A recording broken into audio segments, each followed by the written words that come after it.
So when I talk to groups, I give a motivational talk. It's called Do the Impossible. One of the things that I talk about is developing resilience. And resilience is the capacity to recover quickly from difficulties. Basically, it's like a mental toughness. Now, one way to develop resilience, which I think is so important right now, is through mindfulness. What is mindfulness?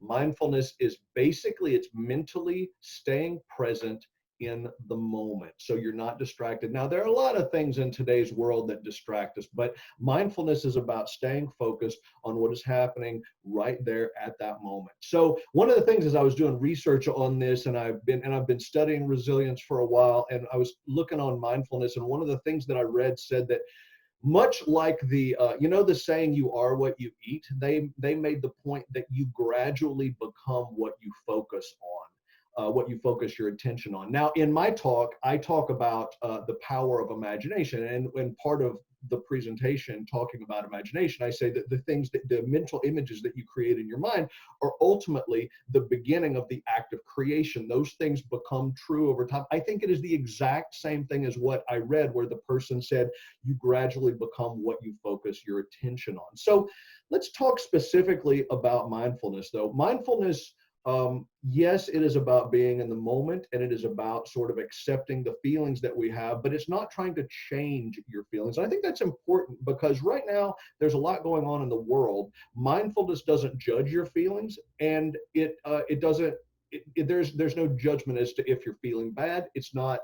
There's no criticism. In fact, last week I talked about compassion, and one of the things that I talked about is to show compassion for yourself. And mindfulness combined with compassion is powerful because you're able to sort of take a look at your feelings, experience your feelings, almost step away from the situation and observe your feelings, and you can still feel compassion toward yourself. Now, what are some ways that you can stay in the moment? I've got a couple of ways you can stay focused in the moment. Number one, just focus on one thing. So with all the distractions around us, and there are plenty of distractions, things that are designed specifically to addict us to move our attention elsewhere, one way to stay in the moment is just to focus on one specific thing that is going on.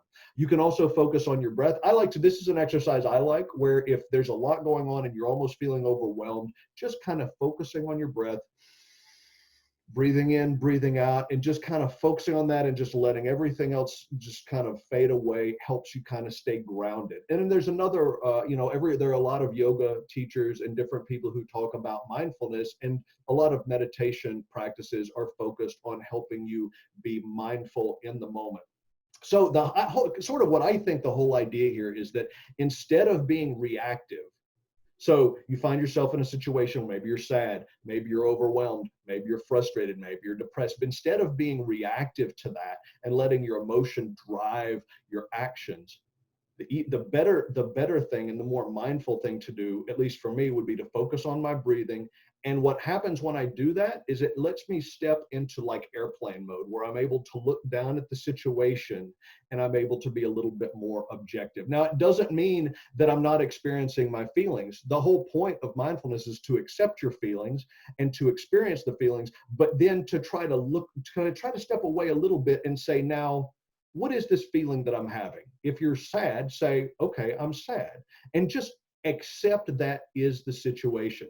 Embrace the things that you need. We all need several things. We need safety, we need satisfaction, we need connection. And those things are important to us. And if we can embrace those and be in the moment, that's good for us. At the end of the day, if you're able to be mindful, hopefully what that means is you can identify the negative feelings and the negative emotions, and then you can choose to let them go. Now, there will be a small void when you let that go. So what do you fill that void with? You fill that void with something you feel grateful for. So be grateful. Maybe you want to focus on someone who loves you, or maybe you want to focus on just something that you really enjoy. Maybe you're the type of person who loves a cup of coffee in the morning, and you just want to focus on the joy that you get out of that cup of coffee. So that's 3 minutes on resilience and on mindfulness.